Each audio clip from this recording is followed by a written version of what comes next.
Hi friend, সুপ্রভাত। তোমরা কেমন আছো? আশা করি ভালো আছো। আমিও ভালো আছি। তো আজকে বৃহস্পতিবার।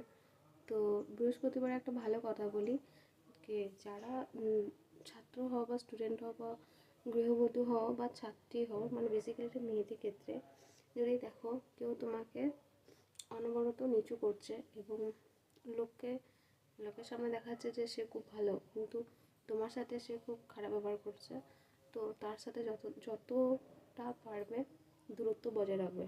কারণ এটা আমি আমার নিজের চিন্তাভাবনা থেকে বলছি এবং নিজের অভিজ্ঞতা থেকে বলছি। ওইসব লোক মানে নিজের দোষ ঢাকতে বা ওইসব ব্যক্তি নিজের দোষ ঢাকতে অনেক কিছু করতে পারে, ঠিক আছে? তাদের তোমার বদনাম করেও বা তোমার নামে খারাপ কিছু রটিয়েও, মানে যেখানে তুমি দোষী নও তাও তোমার নামে দোষ দিতে পারে, ঠিক আছে?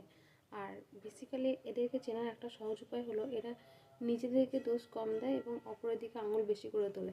আমি যদি এখন তোমার দিকে আঙুল তুলি, আঙুলটা বাকি 3টা আঙুল কিন্তু আমাকে দেখাচ্ছে। সুতরাং অপরকে জাজ করার আগে বা অপরকে বিচার করার আগে নিজেকে বিচার করাটা বেশি প্রয়োজন। নিজে ঠিক আছি কি ভুল আছি। কারণ অনেক ক্ষেত্রে কী হয় যে আমরা অপরকে ভুল প্রমাণ করতে গিয়ে নিজেরা ভুল হয়ে যায়, বা অপরকে ঠিক প্রমাণ করতে গিয়ে নিজেরা সেখানে বেশি অপমানিত হয়। তো পরিস্থিতি অনুযায়ী সবার সাথে মেশা দরকার এবং সবার সাথে মিশে বোঝা দরকার যে অ্যাকচুয়ালি মানুষ কী রকমের হয়, বা কার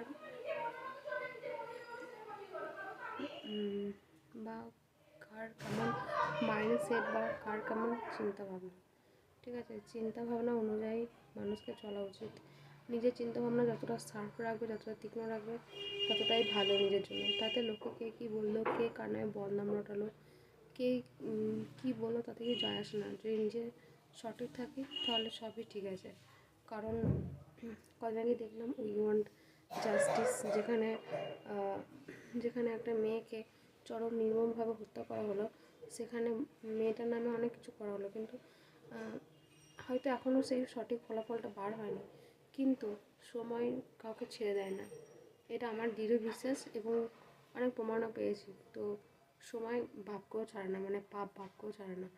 তো যে ভুল করবে ভুলের কর্মফল সে পাবে, আর যে ঠিক করবে তারও কর্মফল পাবে। ভুল করলে 2 গুণ ফেরত, ঠিক করলে যেটা করেছে তার 4 গুণ ঠিক রিটার্ন আসবে। কারণ ভগবান যা দেতে হয় 56 ফাড়কে দিতে হয়। তো সঠিক রাস্তায় চলো সবাই। আমিও সঠিক রাস্তায় চলার চেষ্টা করবো, সঠিক রাস্তায় থাকবো সারা জীবন। Thank you. সবাই ভালো।